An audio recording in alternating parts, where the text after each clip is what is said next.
Hello, everyone. Welcome to the 1619 project discussion. It's May the 5th, Cinco de Mayo out here. Cinco de Mayo probably everywhere where you're watching. So we're going to be having a Cinco de Mayo celebration a little later on to bring in that part of the year. But for today, we have a special guest. Helane Rheingold is going to give us another one of her wonderful presentations about African-American art. And we're going to be covering African-American art from the 19th century up into the 20th century. And we're going to learn a lot about art and have a good time. So take it away, Helane, if you're ready to go. Start us off. Thank you so much. Thank you so much. Let me preface by saying that I may freeze on you. My internet up here is not the best. So I'm just going to say hello. And then we're going to start with the images. You don't need to see my face anyway until the very end. This is a conversation. Everybody's going to be able to say something about whatever it is we're looking at. And Priyanka is wonderful. She's a wonderful moderator. I make her crazy, but she does it. She does it. So I think, Priyanka, we're ready to go. What do you think? Does everybody have a cover sheet for this? What's a cover sheet? Did we send this out to everybody? Yes, no, they can. That should have been, yeah, that should have been sent out when you guys got the Zoom link. Okay. If you have it, fine. If you don't have it in front of you, that's also fine. If you want to look at it afterwards, I'm sure Priyanka will supply it again. What I do with the people that I work with is I give everybody a sheet with the name of the art, the name of the artist, and the year. Just so that if you find someone that you're interested in, you can always go, you could reference it on Google at another time. Okay? But I think we'll be, Priyanka, may we begin? We are ready to begin. All right, let's shoot up the first share one. my And screen. I'm going to disappear now. Screen. Okay. Okay. Okay, that's the second one. Let's go to the first one, hon. What did it say? Go back. There you go. Okay. So, we're looking at well, first of all, four subjects in art. This is obviously a portrait. You have landscapes, you have still lifes, and you have narratives. This is a portrait of people who, do they know each other? We all have to talk together. Do they know each other, do you think? I think so. Talk to me. Yes, Yes. Probably. Why do you say they know each other? they're probably a family. And they are a family, and the name of the family is the McCormicks. And the McCormicks lived in Baltimore. And Mr. McCormick was a famous cabinet maker. Can you all see my arrow? No, All right, No. hang on a second. No, you don't see my arrow? Oh, no. yes. Oh, no, yes. Mr. McCormick is right here off to the right. Okay. And that's his wife and his children. Famous cabinet maker.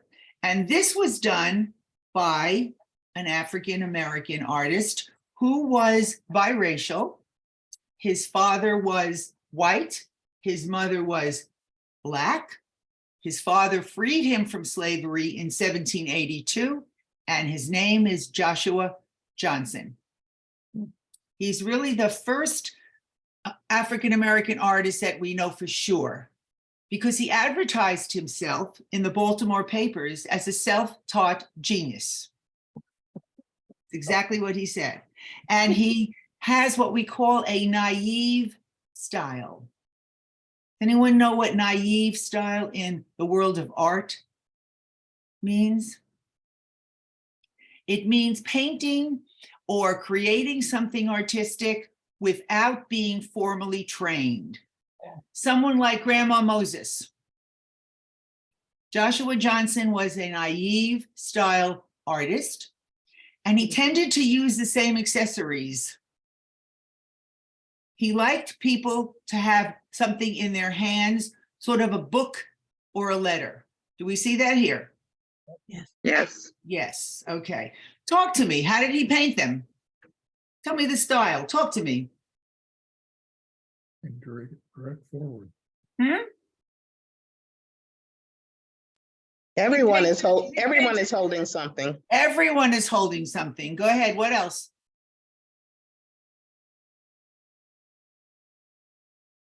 Style. There's Really? not necessarily depth. Oh, again, not a formally trained artist. Good observation. Good observation. Yes. This is at a museum in Baltimore. It's 51 by 70. It's a fairly nice size painting.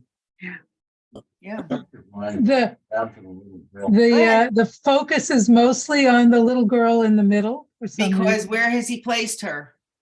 In the middle. In the center, exactly. Yes. Mm. But the father, notice the body language though. Everybody's sort of touching each other Except her. except her. Perhaps he had more trouble with her face. Yeah. Yes, perhaps he had more trouble getting her, because remember, he doesn't have them sitting in front of him for hours and hours and hours. He paints in the bodies and then he does the faces. Oh, Yes, and then he does the faces. Hmm. Yes. All right, let's go to the next one that he did. For a self-taught person, let's bring it. Oh, look at this. I would think, yes, for self-taught, I agree with you. If they're a self-taught person, I would say that's why he considered himself a self-taught genius. Yes. And is she holding something? yes. Yes, he was big on accessories and he used the same accessories again and again and again. Look at the way he does the hands.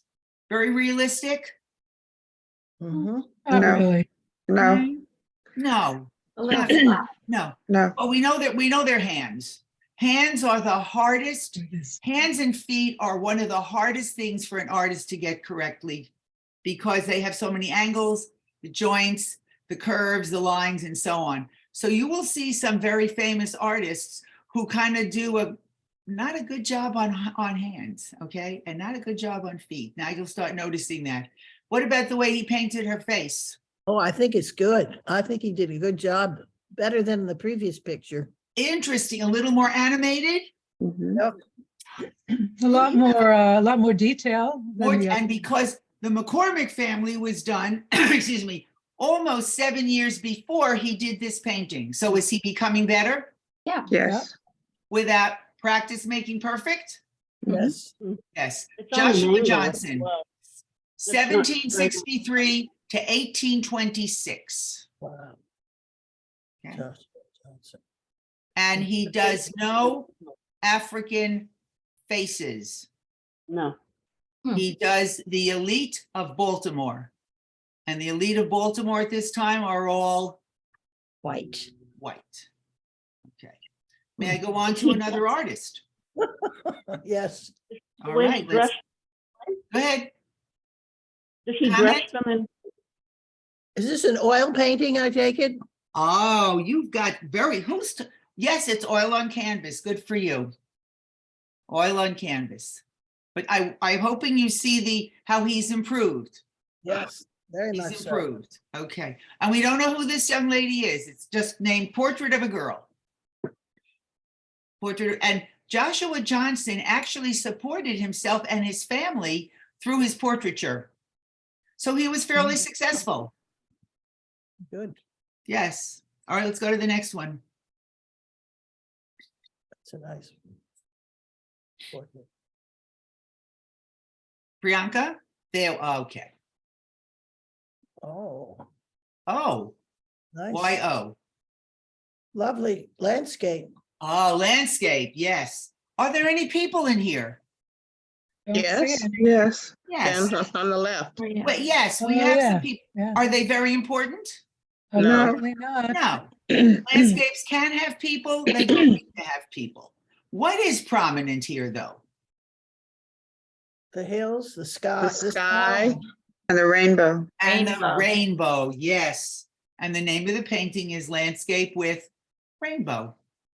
And what do rainbows seem to represent? Hope. Good Hope. fortune. Oh, I love that, hope. This was done in 1859 by a gentleman whose name is Robert Duncanson. 1859. What happens the next year in this country? Civil War. Civil War. Robert Duncanson does this a year before the war with the hope that the war does not, in fact, happen. Robert Duncanson, influenced by the Hudson River School. Anybody know anything about those Hudson River landscape artists?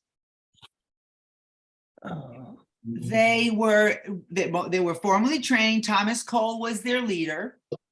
And these were artists who had studios in New York City, but in the summertime, they went up the Hudson River to paint. And they were called the Hudson River Artists. Mr. Duncanson was familiar with their work. He is a descendant of freed slaves, 1821 to 1872. He's totally self-taught, and he was an itinerant house painter. What might that be? Itinerant house painter. He walked around and knocked on people's doors and said, do you need your house painted? Exactly. He traveled from place to, exactly right. Thank you. He traveled from place to place, painting people's homes. And then he decided he'd like to be a landscape artist. Hey, Helene, Yes. Victor here is asking, is there an allegorical, what did you say? Allegorical element of freedom, hope for the future. An That's where the allegorical rainbow comes element. from. Yes, that's where the rainbow comes from. Exactly. This was done a year before the Civil War. Exactly right. Thank you, Victor. Yeah. what's his name again, please? Robert, I'll Robert. repeat it again. Robert Duncanson, Duncanson, a descendant of freed slaves. When the Civil War breaks out, he goes to Canada. And then in 1865, he goes to England. He never comes back to this country. And people in England ask him why he doesn't paint more portraits. Why doesn't he paint some Black people? And he says, I have no color on the brain. That's a direct quote. I have no color on the brain, just paint. So he's appealing to a population that's white. And he was very successful in Europe, very successful in Europe. Robert Duncanson. This painting is at the Smithsonian Institute in Washington. And it's a nice size landscape. It's 30 by 53. What do you think? Nice. What's nice about it? It's quality. What makes it quality? Well, everything's balanced beautifully. Ah, nice composition. Good. Okay. Go ahead. What else? What else? Anyone else have anything else to talk to me about? Would you, what? It Um, looks it- very calm. Go ahead. Calm. It looks calm. Would you, looking at this painting, know that the painter was African-American? No, Oh, No. Very significant. No, absolutely not. Is it a quiet painting? Is it a noisy painting? Quiet. quiet, Is it somewhat idealized? yes, Yes. The Hudson River painters, the Hudson River School painters tended to idealize the landscape. Make it look a little prettier perhaps than it actually was. Let's go to That's a another miracle. Duncan. Helene, Yes, this is Linda. What, please, there's something that strikes me in the foreground. talk to And- me. It's as if there are points of sunlight bursting through, and you can see it on the grass and maybe some rock. Yes, why do you, tell me about that? Again, I think that speaks to hope. Absolutely. Yeah. Without question. Again, done the year before the Civil War. Done the year before the Civil War. Let's go to gives you- another Duncan. Go ahead. It gives you a nice feeling of space. Oh, yes, he really studied Thomas Cole and all of the other Hudson River artists. Absolutely. Okay, let's look at this. This is another Duncanson. Talk to me. That one's darker. Twilight. It's Twilight. grim. Yeah. Is that one, 18 Go ahead. is that one that one done later? Yes. What makes you good up? You people are very good eyes. What makes you think that it's done later? Because his hope Oh, is, context, what context and the feeling, there's an absence of light, there's a lot of shadow. You all right? What time of day? When we talk about landscapes, we can talk about the time of day. What time of day? Twilight. Some people see twilight. Anyone else see another time of day? The earlier in the day with clouds coming in, with a storm coming in. With a storm coming in. Very interesting. Storm coming in from the right. Yeah. Yes, a storm coming in from the right. Or some people see this as dawn. Oh, I could see that. It's your observation. That's what I love about art. It's what you bring to this. 1871. Hmm. So the Civil War is over. We've already had the Emancipation Proclamation. The slaves are free. But we now start having the introduction of some problems, you think? Uh-huh. Yeah. Robert Duncanson, small painting. 7 inches by 19 inches, oil on canvas. Wow. Yes, look how much you can put in such a small canvas. That was He must be amazing. painting with a single hair. No, no, 7 by 19. Oh, 7 What did he inches use? by 19, yes, by 19 inches, yes. wow. Oil on canvas. So what did he do to, what kind of get that fine line that small of the edge? If you look closely, if you get closer to the painting, you will see that the lines are not that fine. This is done after the advent of photography, Oh, Mhm. which happens in the 1840s. Right. This changes everything in art, because the artist no longer needs to recreate exactly what they see. They no longer have to be the eye. They can now give us an impression of what they see, Hmm. or they can express how they feel with what they're looking at. interesting. Yes. So Impressionists, early 1870s. Their brushstroke is not very clear. It's looser and done faster. And that's what you see here. If you look at those trees in the center, look at the trees in the center, right in the center. They're just light brushstrokes. That's it. Robert Duncanson, have you ever heard of him? no, No, good. That's why I'm bringing you these people. African-American, yep. And by the way, he hooks up with a bunch of abolitionists from Cincinnati who pay for him to go to Europe to study. So he has quite a good support group, which is not true of some of these other artists that we're going to talk about. Robert Duncanson. May I go on? Sure. Except one thing, those clouds look more like smoke for some reason, like there's a fire to the left, No, here we go. Impression of clouds. right? Impression of clouds.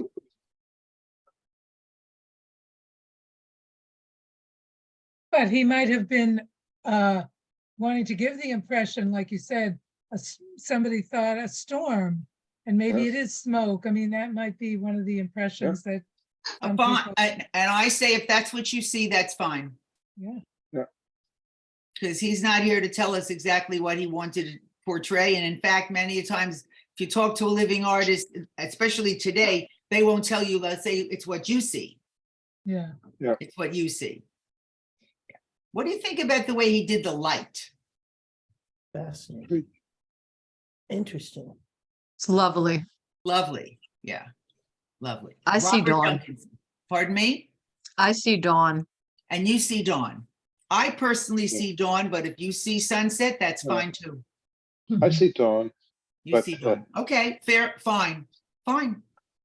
The one thing we can't get in a reproduction, I wouldn't expect to, is when you look at a live painting, there's texture and subtle shadings and things like that. you can't get. Exactly. Exactly.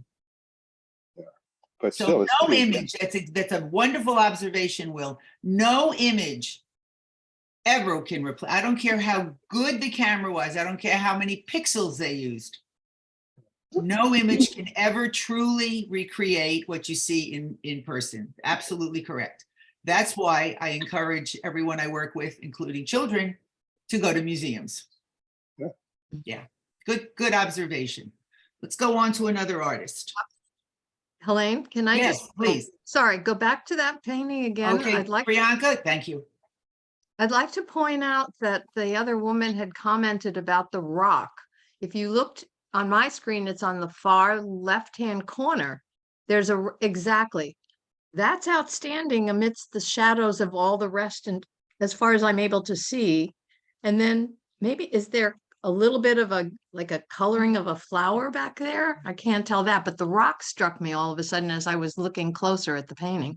See, now, when I look at this, I don't see a rock. I I see an animal. Animal, yeah, I see a a white horse, cow. yeah. I see a cow. yeah. Oh, But if you want to see a rock, that's fine too. The fact that the artist has highlighted it means that he wants us to Look, look at it, yeah, which makes us look at the artwork longer, hmm, right? It engages us more. It interesting. engages us more. But if you see a rock, that's fine with me. It's fine with me. Let's go on to some other artist. This gentleman's name is Edward Mitchell Bannister. He was born in Canadian. He was in Canada, excuse me. He was born in 1828 and he died in about 1900. what was his name? Edward Mitchell Bannister, Bannister. He's Canadian, which means that his parents took him over the border, they might have been descended from free slaves. He's one of the founders of RISD. Anyone know what RISD is? Rhode Island School of Design. Bingo, Rhode Island School of Design, yes. Mm. And Edward Bannister's father was Black and his mother was white. So he's biracial also. And he was one of the few African-American artists in the 19th century to gain any kind of recognition. What do you think about this painting? Interesting, just. By the way, he starts as a barber. And interesting. yes, he starts as a barber, and that helps pay for his schooling at the Lowell Institute of Art at night. He took classes at night, art classes at night, but he started as a barber. Yeah. That could add to, a certain kind of precision that he might have. Okay. Okay, so it's obviously a landscape. What time of day? Night, Yes, it's a night, right? It's nighttime. Do you like the moon? love Full it. moon. Do you like the reflection on the water? Yeah, Mhm. yes. Yes. He won a prize at the Philadelphia Centennial. Philadelphia Centennial, Bicentennial, 1876. He won a prize, and the committee wanted to take it away from him because they said no Black could win a prize here. Oh, my goodness. And some of the contributing artists said, he keeps that prize or we withdraw our work. Mm. Yes. Good. And this good is right, I agree with that. And this is called Untitled. Untitled. What would you call it? What would you name it? Moonscape, Okay, what else? Harbor. Harbor. What else might you call it?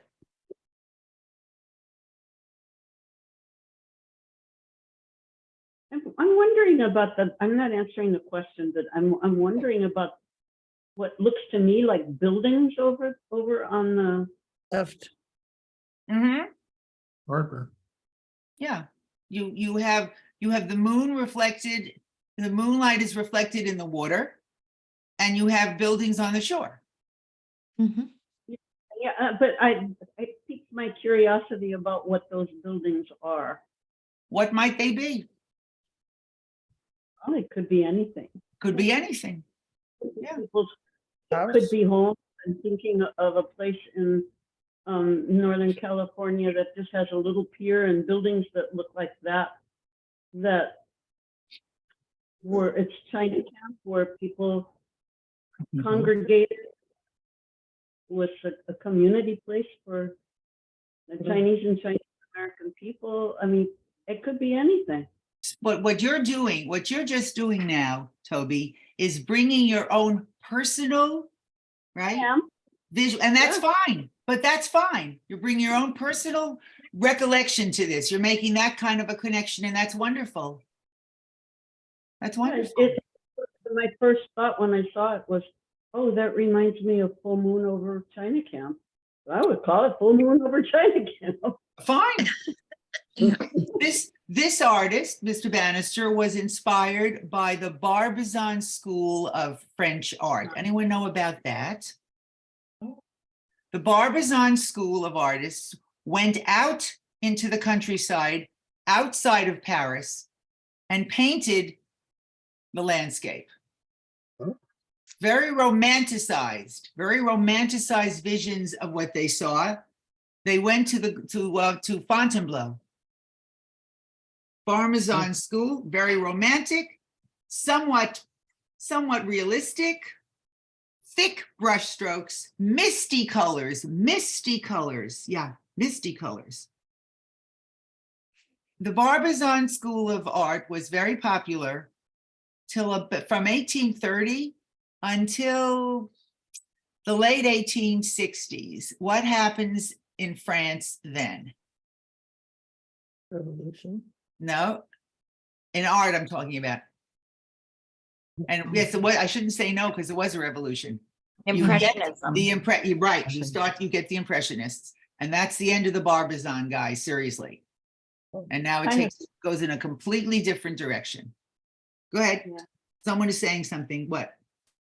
Oh, I was just thinking the murkiness of the colors, not that the Impressionists are murky, but the not realistic. I mean, there's a making an impression quality of this that makes, I guess I'm thinking it could be a precursor.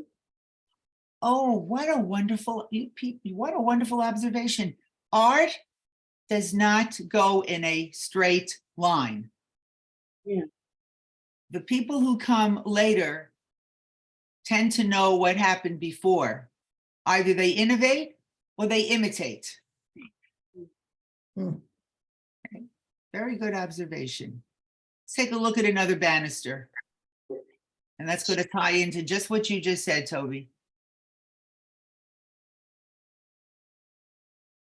I like this. You do. I like this too. Priyanka, can we have the next one, hon? Oh. There you go. Same guy. Yes. Very Yes. much different. Much. Does this remind us of Impressionism? Yes. Yes. Yes or no? Yes. Yes. Yes. This is done 30 years after the other one I just showed you. Hmm. So Mr. Bannister has already incorporated the new style, hasn't he? Yeah.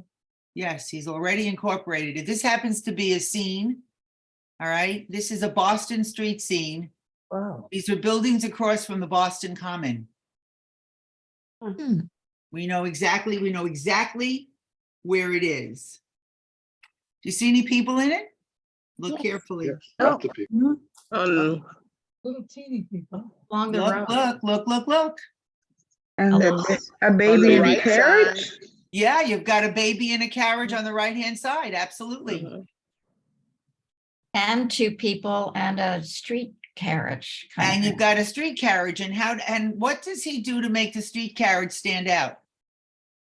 Put a dark green color on the top of it. Exactly, he uses color. Exactly right, he uses color. The street carriage has a canopy that's green. What a different, same artist. What a different way of showing us a scape. And this is called a cityscape, right? Because the Latin word scape, S-C-A-P-E, means view of. So a landscape is a view of the land, and a cityscape is a view of the city. And a seascape is a view of the See, See all the things that I love to learn in art, and now we have a Latin root, scape. Okay, do you like this one? Yes. Tell me why. Got I pretty like the- colors. It Colors, is- very Okay. good. What else? It pulls you in down the street. You want to know what's. at the end. Yes, you have this, and you definitely have a diagonal. So this is an artist who knows something about perspective, doesn't he? Mhm. He brings you in with a diagonal line. What season do you think it might be? Spring. spring, Why do you say spring? I I'd say say fall. The buds on the blossoms? trees. the Blossoms. blossoms, white Some people blossoms. see spring. Why do you say fall? Leaves See the falling on the leaves, the leaves ground. on the ground, yeah, on the ground, Leaves are And on the the ground, colors okay? are brownish rather than green.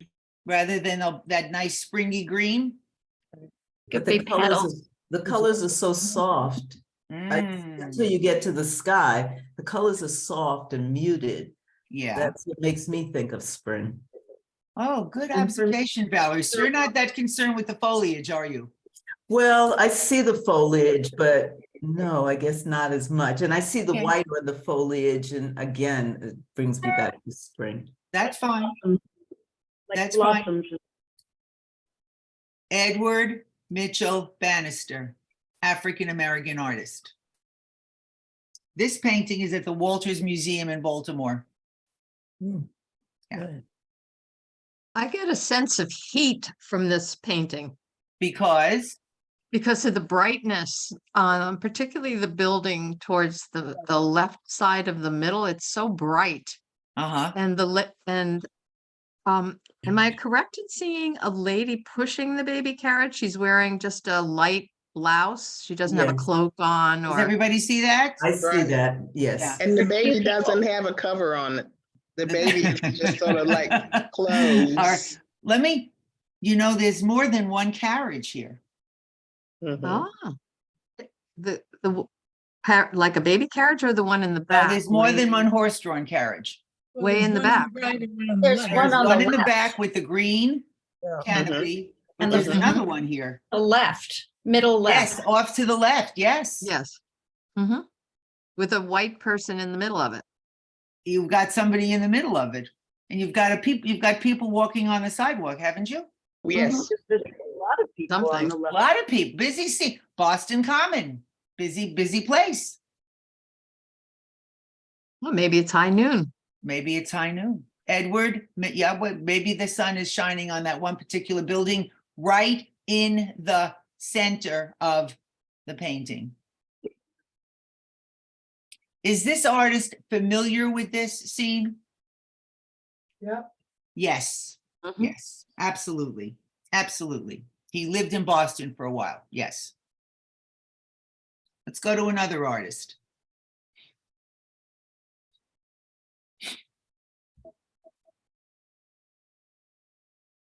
Priyanka?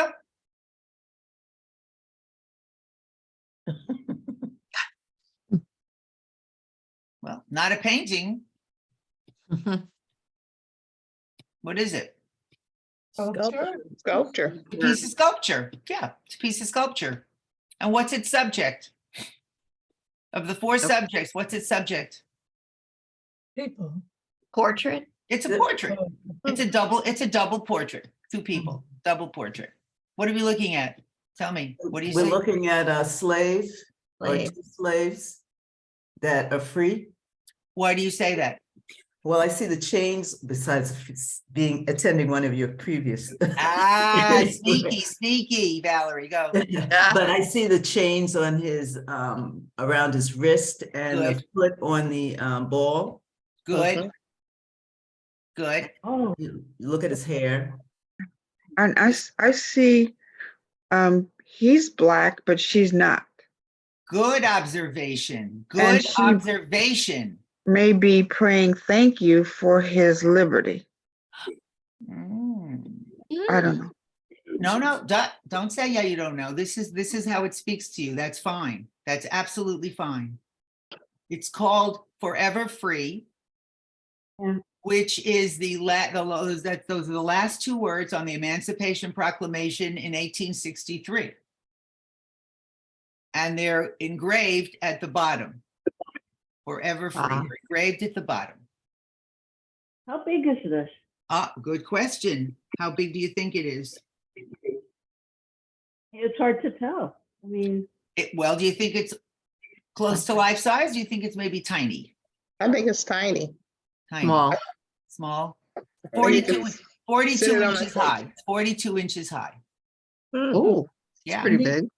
And what is the artist's name? I'm getting what oh, I'm leading up to everything. I'm leading up to it. Leave me, you gotta leave me with some prizes here. Okay. What is it made of? It looks. Marble?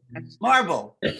Made of marble. This is an artist who graduated from Oberlin College, which is a school that accepted everyone, including Right. Blacks, very liberal, very progressive. And this artist, though, needed to go to Italy in order to practice the art because she said that America's not ready. America's not ready for a female Black sculptor. oh, so it's a woman. It's a woman. Her name is Edmonia Lewis. Edmonia Lewis. She goes to Rome at the age of 21.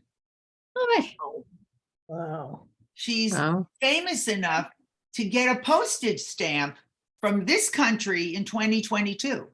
Wow. Yes, Edmonia Lewis, her father was Black, her mother was Native American. Mhm. Oh, And when people asked her, why did you leave when you went to school here? You went to Oberlin, which is, of course, in the middle of the country. She said, the land of liberty has no room for a colored sculptor. Mhm. So she moves to Italy.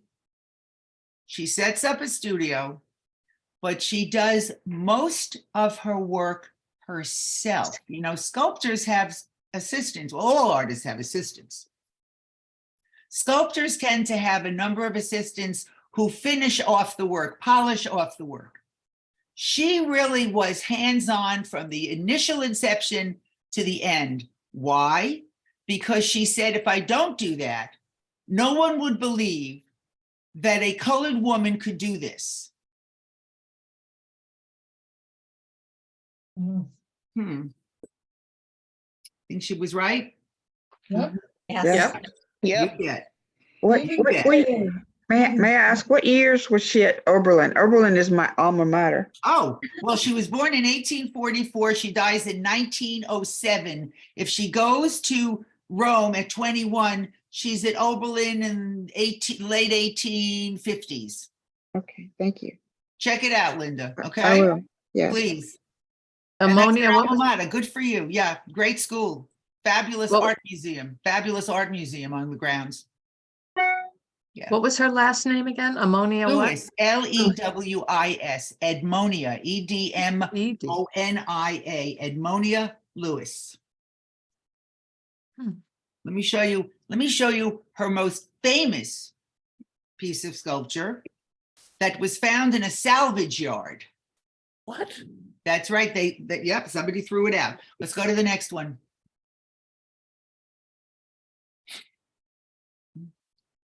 Oh, my. What is that? Mm.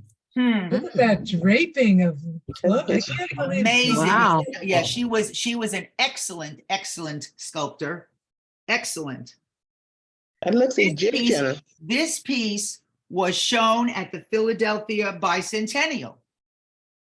So it made it back from Italy. And some critics looked at it and said, it's ghastly, it's repellent. And some other critics looked at it and said, nope, most impressive American piece of sculpture in the show. Huh. Who might this be? Controversy, huh? Pardon me? Cleo- Cleopatra. It's Cleopatra, Gotcha. called Death of Cleopatra, 1876. And the two, do you see the two faces? See the two Yeah. faces? Yeah. That was supposed to represent the twin sons that Cleopatra had by Mark Antony. Mm. Edmonia What's the- Lewis.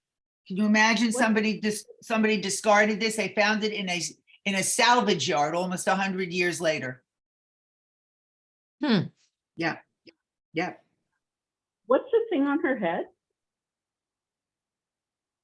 Part of the, well, are you familiar with Part of her headdress. pharaohs? Are you familiar with the pharaohs? They always have a curved, Yeah. right? It's a curved snake on their headdress. Wow. Oh, Looks, It's a serpent.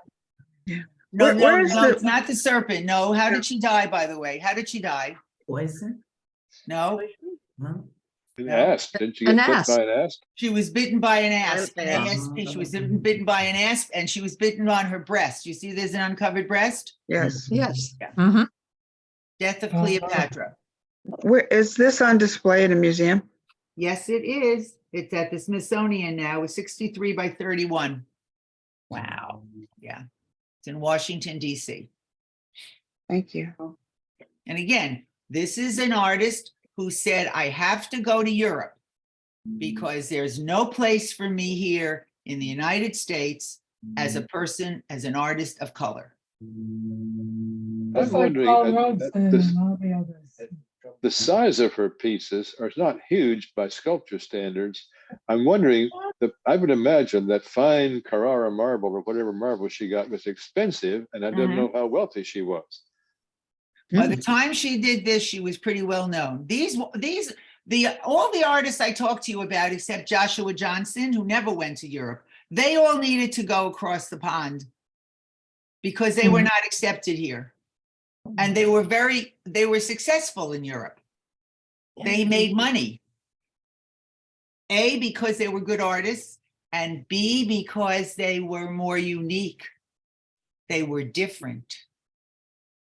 Don't we all know musicians and dancers, African-American musicians and dancers who had to go to Europe to be recognized? Paul Robeson is one. What Mhm. about Josephine? What about Josephine Josephine? Baker. Josephine Baker. Right, thank you. Yes. Same mentality. That's that mentality of here, no good. Europe, different. Nina Simone. Yeah. We can think of many. Mhm. We can think of many. Death of Cleopatra. Someone else talking to me? I said Grace Jones after I said Nina Simone. Okay. We can Mhm. think of many. Not appreciated here. Not appreciated here because they didn't have the talent. Not appreciated here because Of their skin Of their color. color. they were black. Yes. Yes, it's really, I mean, to me, it's as simple as that. Because they were, some of these artists were just as good as some of the artists that you were much more familiar with. And you also don't know the names of most of these people. Yeah. Let's go to the next artist. Before you do, Helene, before you Go, do, go. on her arm, Yeah. because I can't see it that clearly, is the asp just coming over, looking at her? It's on the right side because there's You talking about her left arm or her right arm? her left. Her left arm. Yes, right there where you almost circled. Because when I'm trying, it almost ahead. looks like the head of a snake because the rest of her gowns are draped down without points. I'm just wondering, because you could see it better in your slide than I can see it up here. All right, and I'm telling you that the asp is in her right hand. Right, up near her breast? Yeah, closer to the Okay. waist. Yeah, Oh, I can't see that. Okay. yeah, okay. I'm looking for it, but I can't see It's it. just, but maybe Okay. it's just one of those bracelets, you know. goes Right, on. it's just a piece of jewelry Mhm. on her left hand. Oh, no, it wasn't the one on her hand. I was looking at it draping over the edge of the throne. But okay, I could, now I'm still looking for it, but that's okay. I see. It would make sense. Although she could have done it across. She could have done it across, or she could have done right to the same breast that where the asp was held. Exactly. Yeah. Death of Cleopatra. Yes. It's funny, as soon as you put it up, I thought, when you were talking about the critics saying it was ghastly, and I said, this person's dead. And then I looked and I saw the thing on her head and I said, oh, and I saw the headpiece. Yeah, I think that's Cleopatra. So then when you said the title, it was like, oh, now it makes sense. All right, then. Okay, let's go to another artist. Oh, Not a portrait, not a landscape, not a narrative, but a still life. still. And what makes it a still life? Inanimate The ob- plant, the flowers. No, that's not what makes it a still life. Inanimate object. It's nature. It's just, well, I don't know. That's The why I'm table. asking. What? No, it has nothing to, remember I said you could have landscapes with no people. No. It's on a table. Gotta have something on a table. Gotta traditionally have something that was alive. It is no longer alive. Oh, Ah, What is alive? What was alive and is no longer alive here? the The flowers. flowers that have The fallen. flowers. and Yes. foliage. Now, sometimes when I work with children, they insist the flowers are still alive. Yeah. And I mhm. say, no, once you cut them, they're dead. You can keep them looking okay in water. No, every now and then I'll have a kid who really argue with me. Okay, then. Okay, then. Still life is considered the least prestigious of the 4 subjects. It was a favorite of female artists for hundreds of years because you could set up an arrangement of anything on a table. And what's nice about still life is it's what the artist chooses.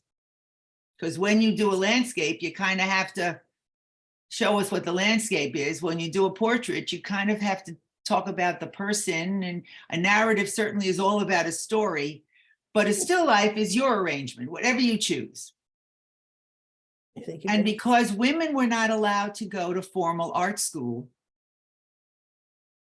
up until certainly the École des Beaux-Arts in Paris, 1892, which is pretty late, women were either self-taught or they were taught by their fathers who were artists, or their brothers, or their uncles, or their husbands.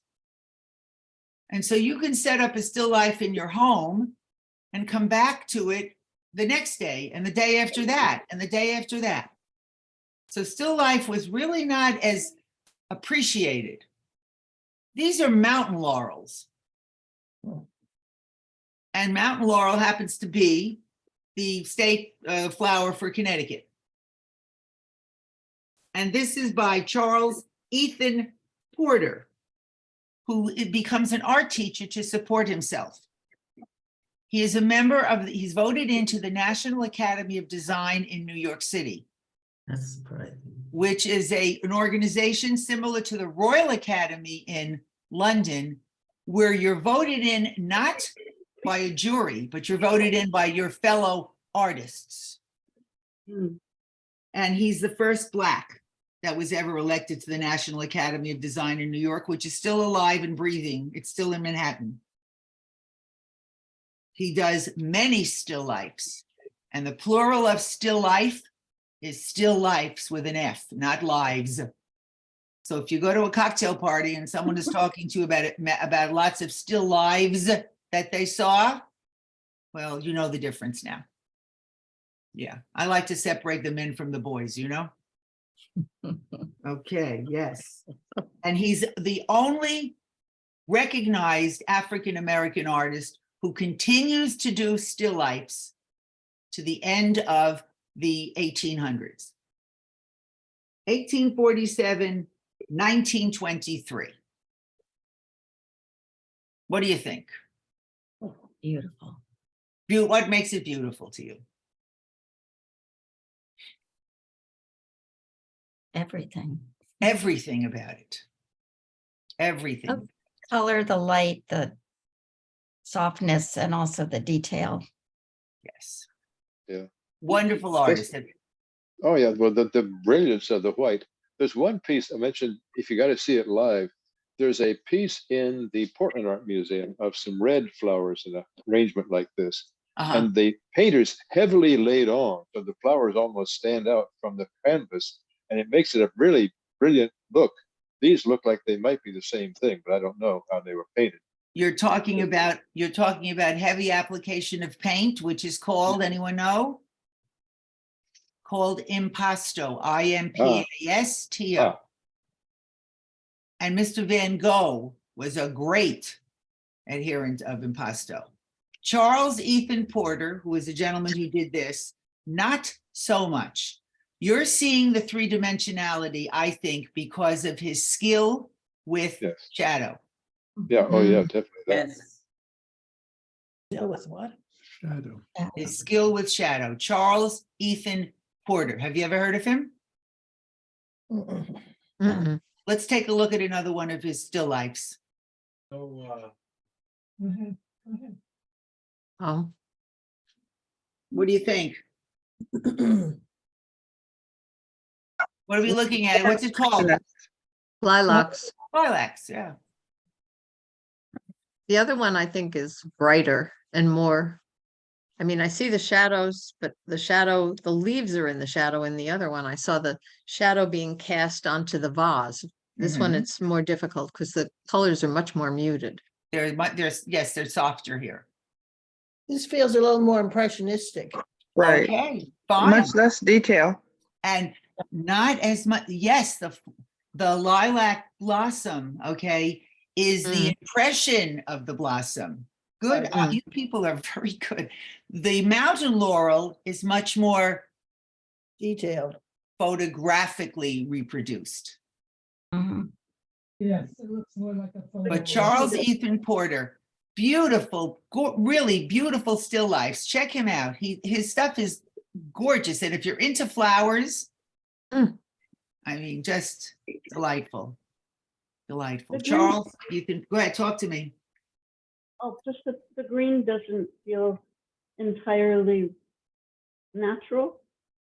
The green doesn't look natural to you? Well, because remember, this is more of an impression. He's not attempting to recreate exactly what he sees. I agree with that. I thought of that when I first saw it, and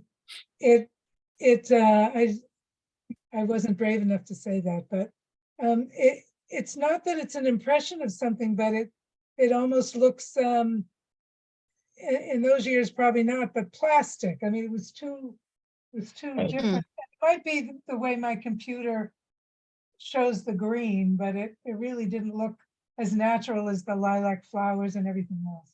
So. Okay. This is in Savannah at the College of Art and Design.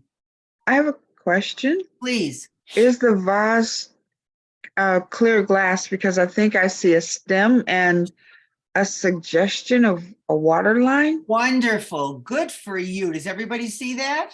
Yeah. And what has he done? The lighting is coming from the left, is it not? Yes. And it's shining through the vase.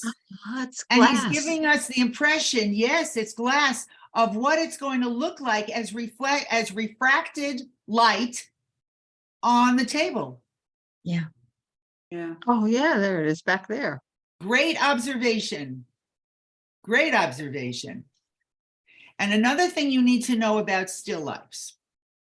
The Dutch were superb in this in the 1600s. Superb in this. Remember, no photography, so their stuff looks absolutely real. But their still lifes always had lots of symbolism, lots of message, because most people couldn't read. How do you teach people something about perhaps religion? Symbolism. Most Dutch still lifes, and you see it here with Charles Ethan Porter also, who is not Dutch, have, if there are flowers in there, have flowers that have fallen out of the basket, the vase, the pitcher, because the message there could be, no matter how beautiful something is, it ultimately Dies. dies. It ultimately dies. So another message is, do it now, because we're all not going to be gorgeous and fabulous forever. So Charles Ethan Porter knew his Dutch still life, because both of these certainly have flowers that have fallen out of the water that is making them look still fresh. And they're always dead, but they're much more dead. They're on the table. Do you see that? More Mhm. dead. You see? Wait a second, okay, another comment here? Please. Yeah, both of these, there's no real distinction between the horizontal and the vertical plane. Mhm. In this one, the light is coming in from the left. Yes. But the shadow on the left-hand side is not in the right place for light coming in on the left. What? Why is it not? Wait. The light is coming from the left. Right, and what's creating the shadow, which is behind those leaves that are sort of falling over the edge? The stems and everything else. Do you see the edge of a table? You don't really see Mhm. the edge. Do you look again? Do you see the edge of a table? In the back? Yes. Yeah. On the back. Yes. On the Right. left See the side. edge of the table. So the table is lit on the left side. The Yeah. light is coming through the vase with the flowers, with the water. And then what has he done? He's He put the practically eliminated the light for the edge of the table on the right-hand side Correct. Right. By a shadow. by the reflection, by the refracted light through the water, Yeah. which is more of an impression. Yeah. If he was attempting to give us the edge of the table on the right-hand side, he would have. Oh, yeah. He would have. But no, he wants us to see what the light looks like coming through the water. Does that address anything? I don't know if I've explained anything. Yes, no? In the previous slide, Let's go back to the previous one, Priyanka, please.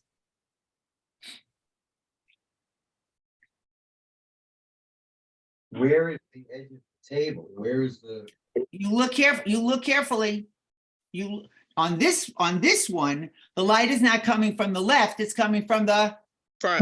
Right. right. Look carefully and you can just see the slightest hint of the edge of the table on the right side. On the right side. Oh, Yeah. Okay.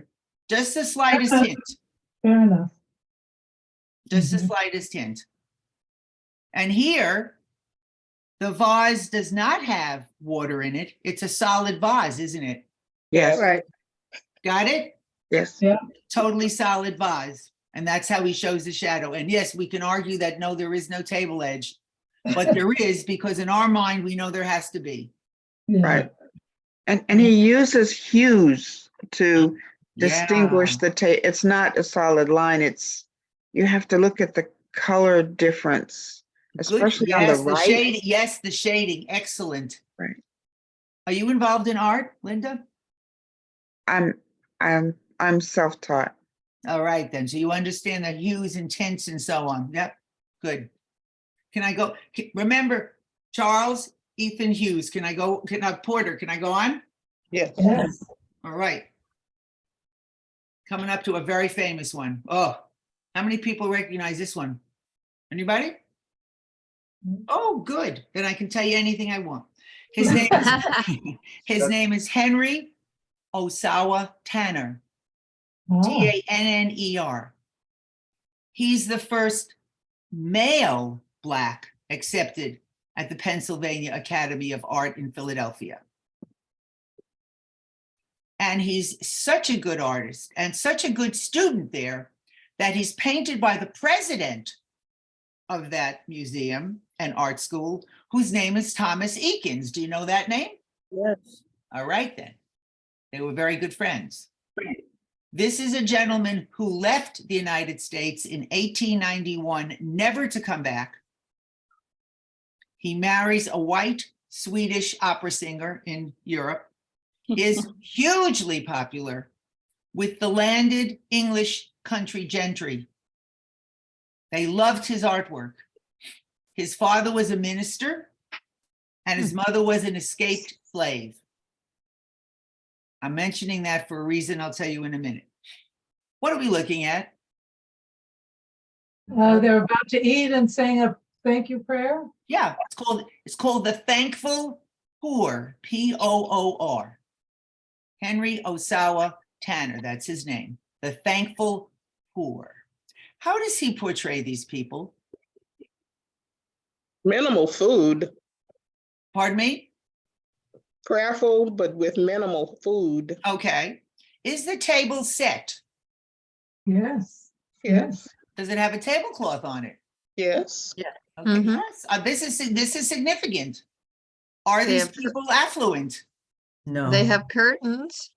Are they affluent? No. No, No. no. But what do they say about the way they choose to live, about the way they choose to eat together? What does this say? It's thoughtful and Thoughtful, yeah, respectful. Mhm. I would say Notice- their clothing also indicates that they were not slaves. They're I wearing didn't say they vests. was, I didn't say they were slaves. No. No, but I'm implying it's not like a picture in a slave situation. I mean, Correct. these are Oh, free absolutely. blacks. They are free blacks. This was done in 1894. Good observation. That's why I mentioned the table. How And it's set. the man has the plate in front of him, meaning he has to eat first. I don't know. I never thought of it that way. he's gonna serve his son or grandson. Is it his son or his grandson, do you think? Grandson. Grandson. Yeah, what's the clue on that? The Gray gray hair. hair. The gray hair, thank you. So Mm. now the light is, let's talk about light again. The light is coming from the left, coming through the window, right? Mhm. Yes. Filtered by the curtain, correct? Yes. So it highlights the man's gray hair. What else does it highlight? The wall. What else besides the The wall? young man's The white face. The plate. young man's face. Yeah. The young man's face. Going from old to young. Old to young. I like that. I like that a lot. Old to Mm. young. The thankful poor. Also see in his right hand, the light is Speak shining. louder. Speak louder. Yes. The light is shining on his right hand of the grandfather's right hand. And this is a working hand. This is a guy who has worked his entire life. Absolutely. Mhm. Oh, very good observation. Absolutely. We can imagine his face, can't we? Yes. Mhm. But look how wonderful. Oh God, you guys are really looking at this. They're wonderful. This makes me very excited. It really does. And the grandfather has strong arms. If you look at his left arm Mm-hmm. in perspective to his right arm, Uh-huh. it's actually bigger than it should be. Ah, so does it have to be a perfect reproduction of an arm? No. No. Thank you. Not at all, Linda. Good for you. Not at all. It's the message here. And once, go Is ahead. this reflection back on the style of the Dutch masters? Didn't they paint a lot of family settings that sort of look like this, as I recall? A lot of artists do family meals. Yeah, a lot of artists do family meals. The fabric, there's a lot of light on the tablecloth, Uh-huh. and the fabric depth and texture, like it was a velvet or a velour, and it seems worn, especially. Yeah. like a- It does seem worn, doesn't it? Mm-hmm. Wow, good observation. It does seem worn. And the grandson is sitting on a crate, Yeah, he's sitting And- on some sort of a box. right? Yeah. It speaks to me, and the grandfather's in a chair, Yes. and that just speaks to me, honor given in the family to the eldest. Oh, wonderful. That's the culture. Wonderful, wonderful observation. Wow. Say, I learn more from you guys than you're learning from me. That's a wonderful observation, and I never connected that before. I have a question. Wallpaper? Is that wallpaper on the wall? I can't- don't know. To me, it looks like a rough sort of It's a plaster, whitewash. rough sort of stucco. Yeah. Yeah, I bet it's Right. whitewash. Yeah, I don't see this.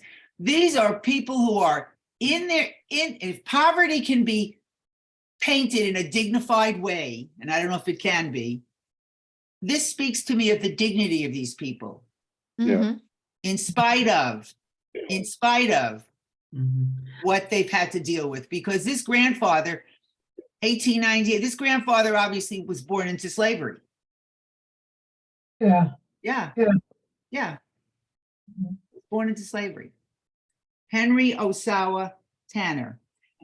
This is about the last piece that he does of what we call genre scenes, days of everyday life. Because he was raised in a religious home, his father was a minister. He then starts painting many gorgeous biblical scenes. I did not bring you a biblical scene. But if you want some good-looking biblical scenes with gorgeous light, he's your man.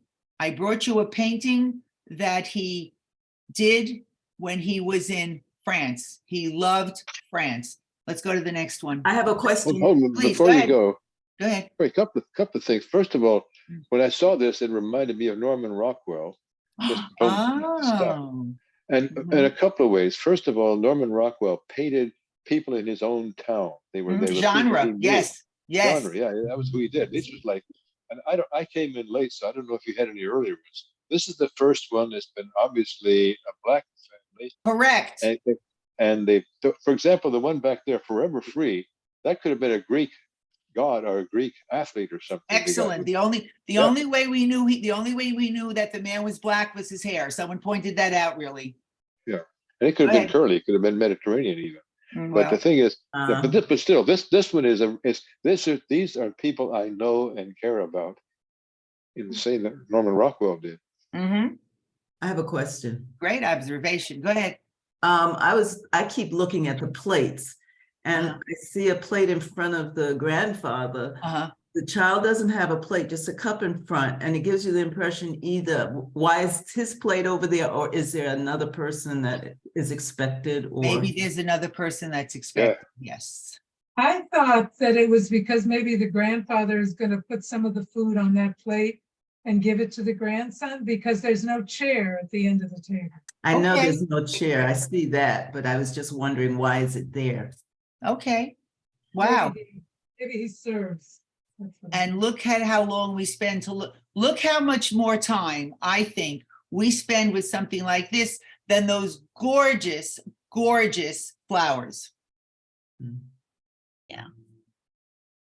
Doesn't take away from the gorgeousness of the paintings, but this engages us in a different way completely.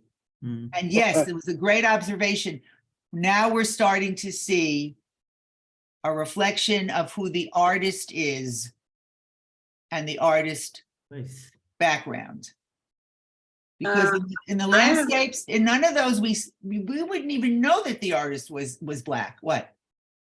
By the cup of the little boy, is that a piece of silver or is that just a shadow? What do you think? By the cup of the little I know boy. what you're talking about. What do you think? Look where the light is coming from. It's like a spoon. The light is coming from the left. And that little line is highlighted, not in white or light, but in dark. So might that be a piece of silverware? Probably not. Well, It it could would be a be- spoon. Yeah, I see it as a piece of silverware, definitely. Yeah. Can I go on? Yes. Let me show you, let me show you, look at this. Ooh, This is Mr. Henry Ossawa Tanner also. Henry Ossawa Tanner also, yep. Wow. What river are we looking at? The Seine. We're looking at the Seine, absolutely. Look at the colors. Look at the, And the bridge. and the bridge. Do we see, how does he feel about this place? Better question. romantic. How does he feel about this place, this Paris? And this, by the way, is absolutely, he's on the right bank. This is absolutely typographically correct. How does he feel about this place? At home. At home. Oh, I like that. Why do you say that? He just seems very comfortable. It's not stiff. It's not an exact replication. It again goes to the impression as Mhm. well as the capturing of the content. It's a bit romantic. Very romantic. This is about the time he meets his wife. Oh, Oh, very romantic. And what time of day do you think this is? The end of the day. You think we're talking sun is setting slowly?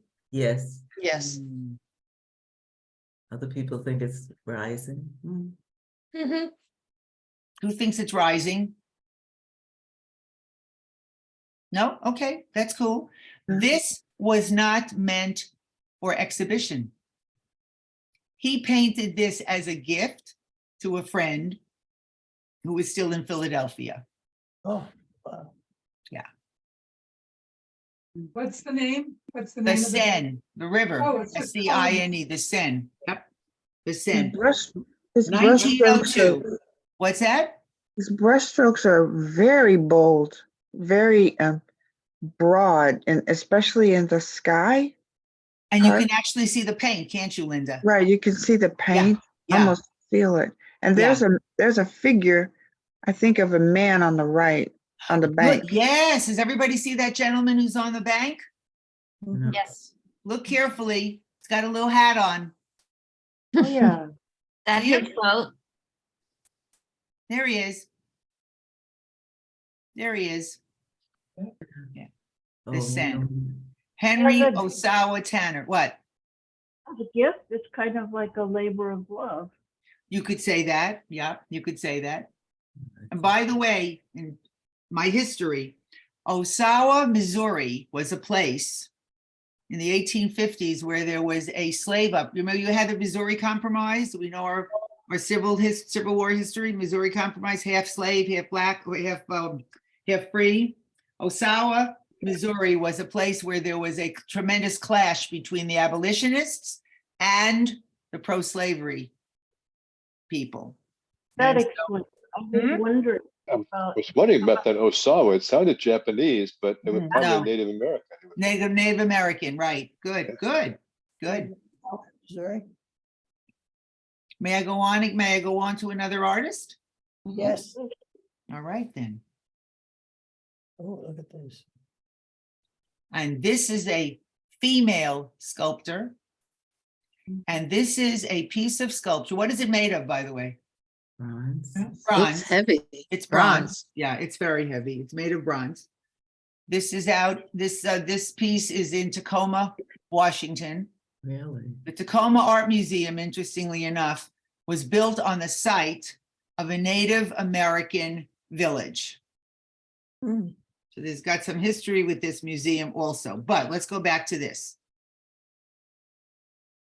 This piece of sculpture has had several names. It was called Boy Slave. It was called Portrait of an African. And now it's known as Portrait of an African American. What does that say about the movement of this whole kind of art and this whole kind of culture through the years. Interesting. May Howard Jackson, that's her name. May Howard Jackson, 1877, 1931. Full scholarship, first Black female full scholarship, Pennsylvania Academy of Fine Arts in Philadelphia, formally trained sculptor. Applies to art school in Washington, D.C. at the Corcoran Gallery. Do we know that name? Yes. Right near, that's right near the White House. She applies in 1905, and they won't take her because she's Black. In 1917, she exhibits a piece of sculpture at the Corcoran Gallery and wins first prize. Wow.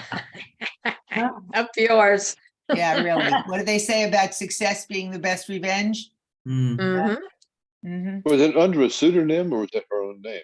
No, by that time already, it was her. And it was her. And she's really the first Black sculptor who uses the whole American racial issue, okay, as her theme. And I think you can see it here. There's no denying who this young man is there? No. No. No. 21 inches high. Nice sized piece of sculpture. And of course, it's a portrait. Was it a casting or how did she make that? No, it's a casting. It's bronze. It has to be a casting. Well, that's bad by saying, but then she like it was polished off or something. It's very smooth. You mean, was it buffed afterwards? No, it depends on how hot the bronze is. It can come out pretty smooth. They can come out, and actually this isn't all that smooth. They can come out pretty smooth. Yeah. But remember, she has to do it first as a wax. First, she does it in wax. So Looking at this, there's some Rodin sculptors, well, some out in Maryhill and some in, I think the Portland Art Museum, there was an exhibit. And I remember walking around the sculpture. Right. As I did, the sculpture moved. It was like a different perspective. It's kind of weird that the whole dimensionality was pretty obviously Rodin's not a shabby sculpture, but it was a very dynamic piece, and this one looks very dynamic. you know, it's really interesting you say that, because there are a number of painters who say I could never be a sculptor because I can only deal in 2 dimensions. I can't deal in 3. So yes, it's going to change as you walk around. Absolutely. Do you like this? Yes. I wonder if anybody else is finding themselves, I'm finding myself, I'll qualify, concentrating my vision on that blemish on his cheek. I don't see that that's striking. I mean, why? Why did he paint? Why did they do that? Now you're talking about the bump under the eye or the thing near the Yeah, chin? the bump under the eye. He was probably beaten. Could be. Not Well, perfect. his eye looks bruised, yes. He's not perfect, is he? No, and he looks No. so sorrowful and empty. And he's not an idealized face, is he? Not at all. He's a human face, isn't he? Yeah. It's interesting. I didn't see him as sorrowful. I I don't mean, either. now that you point this out, it makes me change what I'm looking at, but I looked at it as what a strong, handsome young man this is. And that's how I see him too. He looks forward to conquering the world and whatever. You know, on the right side by his scalp, there's another odd thing that might indicate a bruise or a disfigurement. Oh yeah, now I see that, right. I didn't see any. I thought that was just an odd way the light was reflecting off his beautiful high cheekbones when the picture was taken, but that's way too it isn't, and you're right, but What does he think about himself? How does he feel about himself? Not sure. I have a question about his eyes. Go ahead. How are his eyes cast? Because when I look, I see him staring into Something. something or nothing. Oh. That's how I see it, nothing. His eyes look empty. Is he introspective? Maybe, yeah. I think so. Mm-hmm. Mm-hmm. I think I so. just see think it him looks like beaten he's- down. No, he looks like he's angry. And He he's looks like he's seriously, angry. he's He looks like he's seriously angry. contemplating something, but not necessarily that he's hollow or empty or beaten down, just maybe angry. Yeah, I don't see him as beaten down at all. I see him as rather defiant in a way. The neck. Yeah, defiance.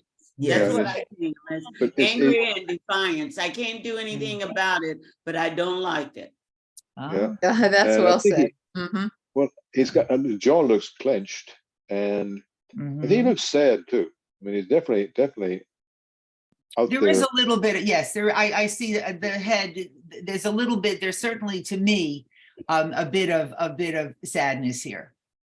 Sorrow, bit of sorrow. I mean, this guy, to me, this is someone who's seen things already, and he's a young man, but he's already seen things, and he's already perhaps realized some things already. hey, Helene, what was the first name? You said this has had 3 names. Yeah. But the first name is the one presumably. Slave boy. Slave boy. So that was presumably the name that the artist gave. We don't know. Oh, okay.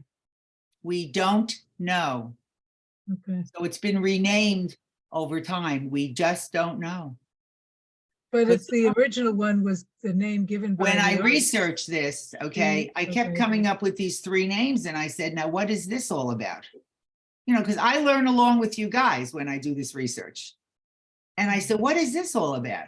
This is from the Tacoma collection. The Tacoma Museum has a collection of African-American artists with very specific, but very clear African-American themes by an African-American couple called the Kinseys, Kinsey. They collect art specifically by African-American artists with African-American themes. That's their focus of their collection. And they've left most of it now, or they exhibit most of it now in Washington. Can I ask a question? Please. Are they also the same couple that has all that African-American art at the SoFi Stadium? That I don't know. It's a Black couple, and all the art that's around that floor is African-American, from their collection of African-American artists. Are they, but you don't know that, I don't I know. can't remember their name. Yeah, well, this belongs to the Kinsey collection. Could be. Could be. Priyanka. Let's go to the very first one. Let's go way back. Let's go way back and just sift through, way back. Can we go back? Good.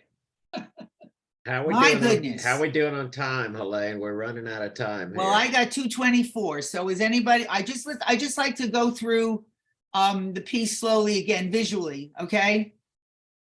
So Joshua Johnson, Priyanka, just go with me, okay? Joshua Johnson. Joshua Johnson. Do we remember this one? Duncanson, Robert Duncanson, go ahead. Robert Duncanson. Edward Mitchell Bannister. Edward Mitchell Bannister. Edmonia Lewis. Edmonia Lewis. Charles Ethan Porter. Charles Ethan Porter. Henry Ossawa Tanner. And Henry Ossawa Tanner. And May H. Jackson. Interesting. Are we good? Good. I hope I introduced you to some artists you'd never heard of. Yes. Absolutely. Definitely. Okay. Anything else we want to say? Because Dick is wanting us to sign off.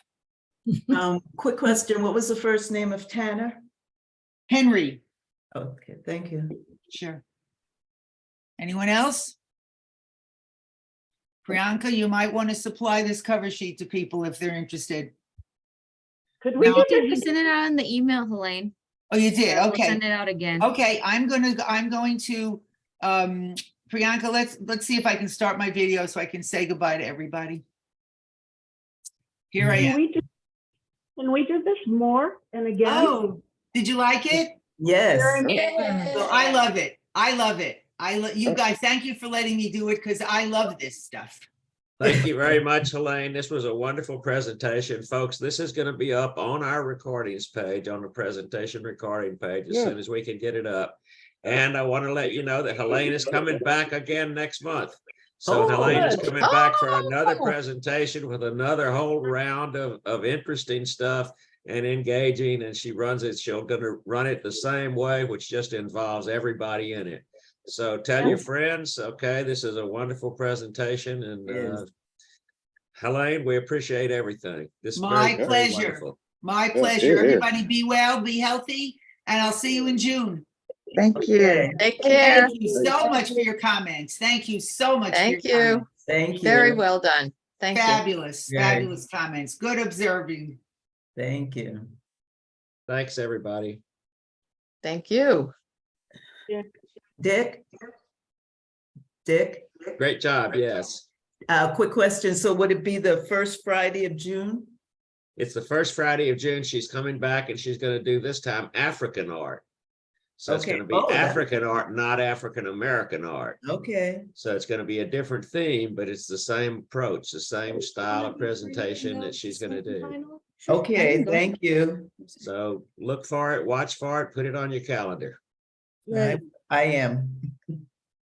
Thank you. All right, bye-bye. Thanks, Archie. Thank you, Pranka. You think that was interesting, Robert? Sure.